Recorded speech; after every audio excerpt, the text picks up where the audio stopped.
আপনার ভাঙ্গা মন কারো কাছে দাম নাই, আপনার চোখের পানির মূল্য কারো কাছেই নেই। যারাই মূল্য দিবে বেশিরভাগ মানুষ স্বার্থের কারণে চোখের পানি মুছে দেওয়ার চেষ্টা করে। কথা বলেন ঠিক কিনা? যতক্ষণ স্বার্থে পক্ষে থাকে আপনার মাথায় হাত বুলাবে, আপনার হাত শক্ত করে ধরে বলবে আমি তোর সাথে আছি, কেউ থাকুক আর না থাকুক। যখন বিপদ চলে আসে সেকেন্ডের ভিতরে চেহারা পাল্টায় যায়। অনেক সময় আপনরা পর্যন্ত স্বীকৃতি দেয় না পরিচয়ের, আপন রক্তের। কথা বলেন ঠিক কিনা? আর সেই সময় রব বলে যে বান্দা আমি আছি এখনো তোর সাথে।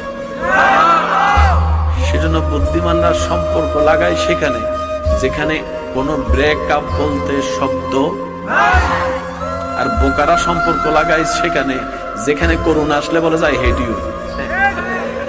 কথা বলে না। আমার কথা কি কষ্ট পাচ্ছেন? যতই ভালোবাসা থাকুক, এখন যদি কয় যে তোর জামাইরে করুণা ধরছে, তোর বউরে